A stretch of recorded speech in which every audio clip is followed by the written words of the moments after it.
Assalamualaikum warahmatullahi wabarakatuh. Selamat siang Bapak dosen Asep Rafiuddin SEMM serta teman-teman semua. Perkenalkan, nama saya Rifki Riansyah dengan NIM 61201232096. Nah, pada video kali ini saya akan membahas mengenai konsep dasar manajemen sumber daya manusia atau yang biasa disingkat MSDM. Nah, kalau kita mendengar istilah sumber daya manusia, mungkin yang langsung terbayang ialah karyawan di sebuah perusahaan ya. Nah, padahal dalam dunia kerja, SDM itu bukan hanya sekedar tenaga kerja, tetapi juga merupakan aset yang sangat penting untuk menentukan keberhasilan suatu organisasi. Nah, biasanya perusahaan itu memiliki modal yang besar, teknologi yang canggih, bahkan fasilitas yang lengkap. Namun, jika tidak memiliki sumber daya manusia yang berkualitas dan juga mampu mengelola dengan baik, maka tujuan perusahaan itu akan sangat tercapai dengan sulit. Nah, oleh karena itu, pada kesempatan ini saya akan menjelaskan mengenai pengertian MSDM, tujuan, fungsi-fungsinya, manfaat bagi perusahaan, serta contoh penerapan dalam dunia kerjanya. Pertama, kita bahas terlebih dahulu mengenai pengertian manajemen sumber daya manusianya.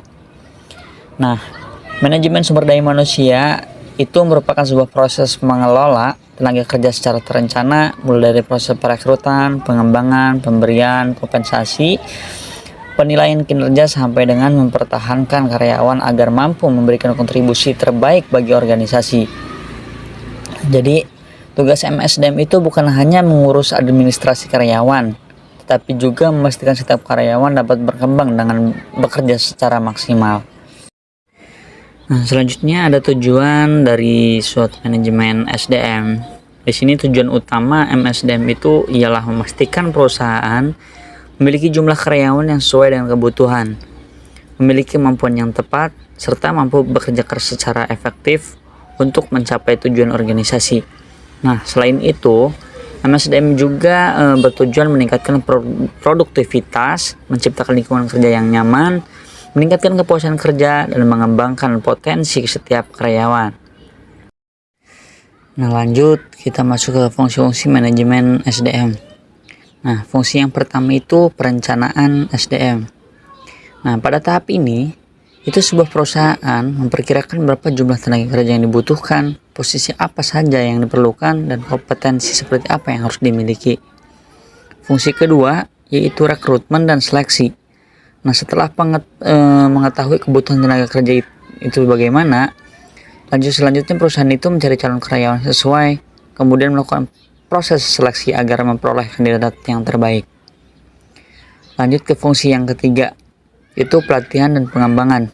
Nah, setelah diterima bekerja, itu si karyawan itu perlu diberikan pelatihan gitu agar kemampuan dan keterampilannya terus berkembang. Nah, hal itu penting gitu bagi sebuah perusahaan itu karena perkembangan teknologi dan dunia bisnis itu selalu berubah. Lanjut ke fungsi keempat, yaitu penilaian kinerja. Nah, sebuah perusahaan itu harus melakukan evaluasi terhadap hasil kerja setiap karyawannya. Untuk apa? Untuk mengetahui apakah target yang telah ditetapkan itu sudah tercapai atau belum. Nah, dari hasil penelitian tersebut itu sebuah perusahaan itu si perusahaannya dapat memberikan penghargaan, promosi ataupun pembinaan. Nah, fungsi berikutnya itu ada kompensasi dan kesejahteraan. Karyawan yang bekerja dengan baik tentunya berhak memperoleh gaji ya, bonus juga, tunjangan juga maupun fasilitas lain yang sesuai. Dari pemberian kompensasi yang adil, itu akan meningkatkan motivasi kerja dan juga loyalitas setiap karyawannya. Fungsi yang terakhir ialah hubungan kerja.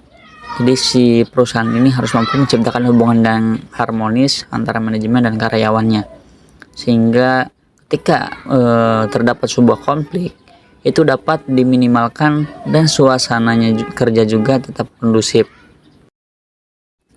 Nah, lalu apa manfaat MSDM bagi sebuah perusahaan?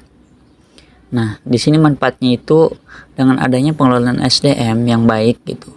Sebuah perusahaan itu akan lebih mudah mendapatkan tenaga kerja yang berkualitas, produktivitas meningkat, tingkat pergantian karyawan dapat ditekan, serta komunikasi menjadi lebih baik dan tujuan perusahaan lebih mudah tercapai.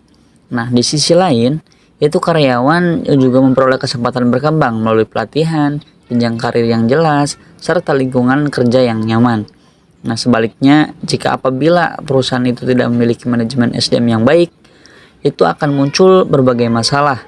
Misalnya, kesalahan dalam merekrut karyawan, terus tingginya tingkat keluar masuk pegawai, rendahnya semangat kerja, hingga menurunnya produktivitas sebuah perusahaan. Nah, lanjut ke studi kasus. Sekarang saya akan memberikan contoh penerapan konsep manajemen SDM dalam dunia kerja.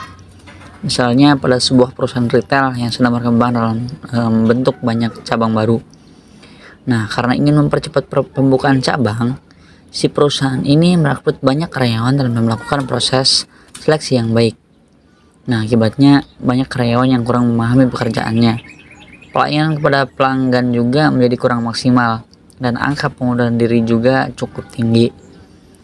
Melihat kondisi tersebut, bagian Human Resource atau HR itu kemudian melakukan evaluasi.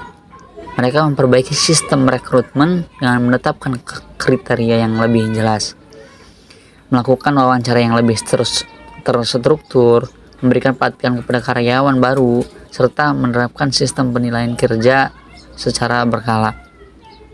Selain itu, perusahaan juga harus memberikan penghargaan kepada karyawan yang memiliki prestasi baik. Nah, hasilnya kualitas pelayanan meningkat, produktivitas karyawan menjadi lebih baik, tiket keluar masuk pegawai menurun, dan kepuasan pelanggan ikut meningkat. Nah, dari contoh ini dapat disimpulkan bahwa keberhasilan sebuah perusahaan itu tidak hanya dipengaruhi oleh modal atau teknologi, tetapi juga oleh bagaimana perusahaan mengelola sumber daya manusia secara efektif. Nah, sebagai penutup, jadi dapat kita simpulkan bahwa manajemen sumber daya manusia itu merupakan bagian yang sangat penting gitu ya dalam setiap organisasi. Nah, MSDM ini tidak hanya berfokus pada perekrutan karyawan, tetapi juga mencakup perencanaan, pengembangan, penilaian kerja, kompensasi, hingga menjaga hubungan kerja yang baik. Nah, dengan penerapan MSDM yang tepat gitu ya, perusahaan itu dapat memiliki karyawan yang kompeten, produktif, dan loyal sehingga tujuan organisasi lebih mudah tercapai. Begitupun sebaliknya, jika pengelolaan SDM ini kurang baik, itu dapat menimbulkan berbagai macam masalah yang muncul dan menghambat perkembangan sebuah perusahaan. Mungkin itu saja penjelasan dari saya. Terima kasih atas perhatian Bapak, dosen, dan juga teman-teman semua. Mungkin saya akhiri. Wallahul muwaffiq ila aqwamit thoriq. Wassalamualaikum warahmatullahi wabarakatuh.